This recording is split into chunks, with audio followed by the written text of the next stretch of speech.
I'm American, so I grew up in the religion of freedom. My whole life, I always heard, we're the freest country in the world. We have freedom. Nobody else has freedom. My people worship freedom more than anything else. Do as thou wilt is the entirety of American culture. That's all we got. So now we have a country where we are free to go to the grocery store and choose from 9,000 different kinds of sliced cheese.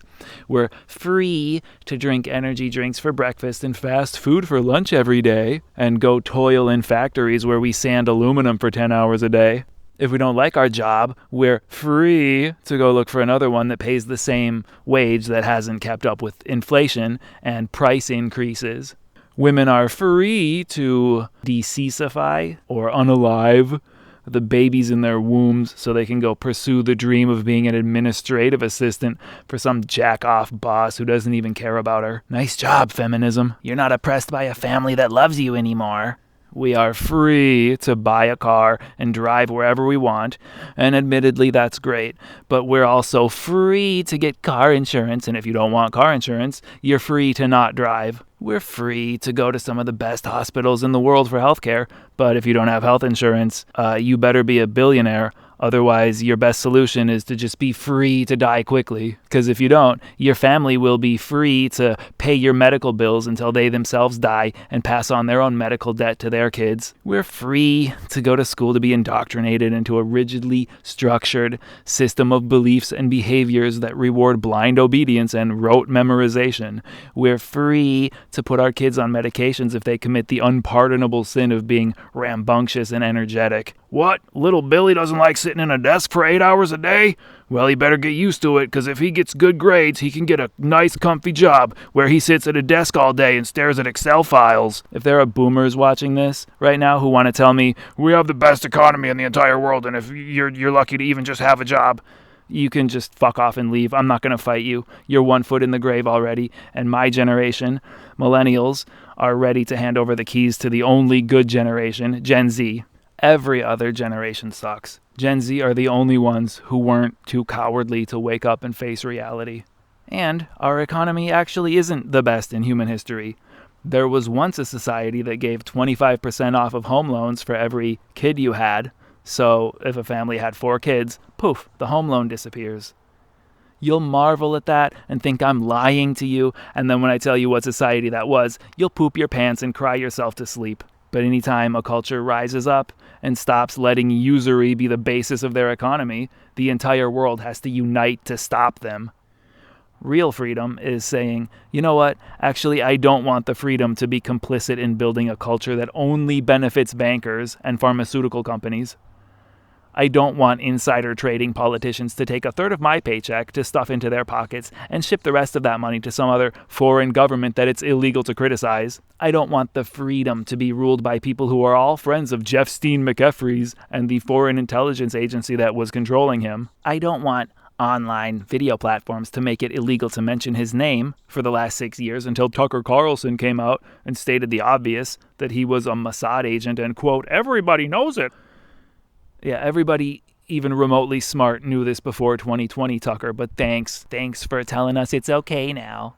I don't actually want the freedom to vote for a 90s Democrat pretending to be a Republican right-wing populist, campaigning to release the information of Jeffstein McEfries, and hiring naive media guys like Bongino and Kash Patel, and then rug-pulling everybody after getting into office and saying, why are you guys still talking about the guy who was blackmailing our politicians and CEOs and Hollywood stars and scientists and news anchors? He never existed. It was a Democrat hoax. The files are fake. But actually the files do exist, and they've been discredited, but we'll release whatever is credible. Oops, too late. The DOJ already removed my name from the files, and Ghislaine Maxwell said I wasn't guilty.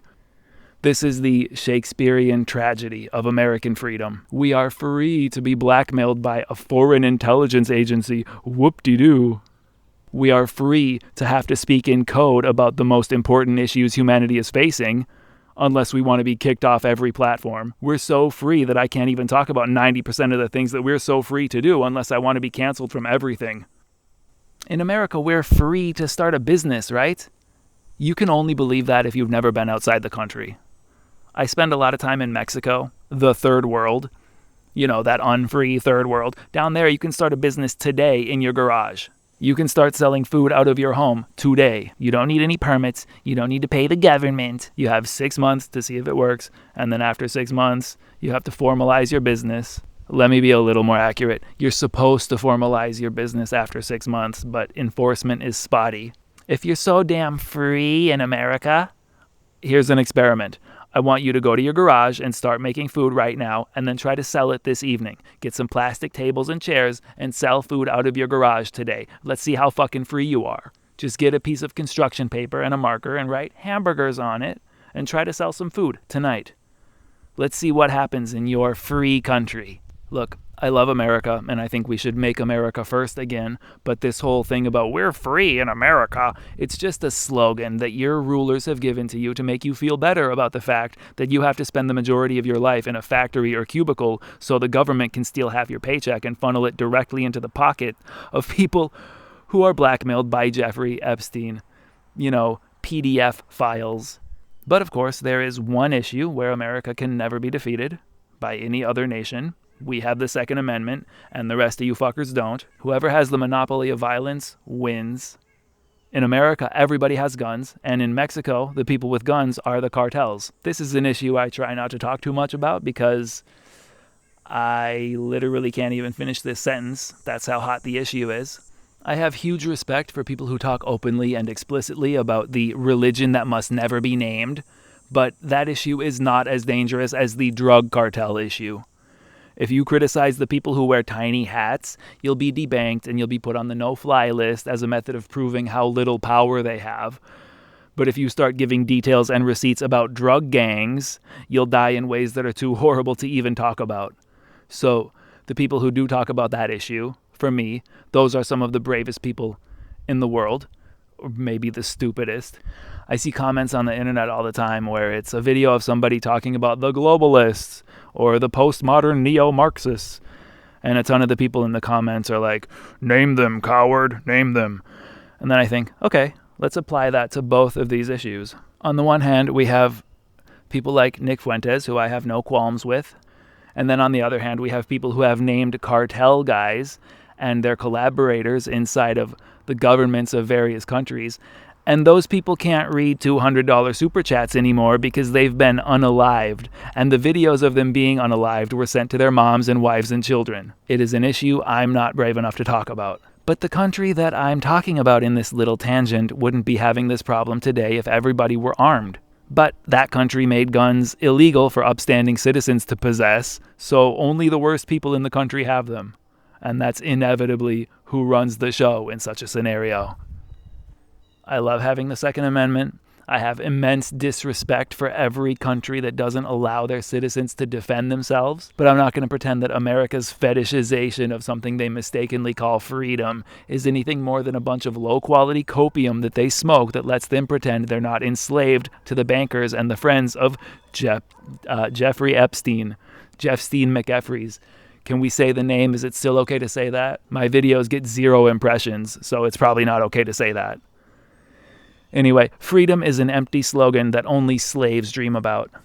So that's the end of today's little rant. I hope you enjoyed it. I enjoyed it. Hit the subscribe button and let's make America first again.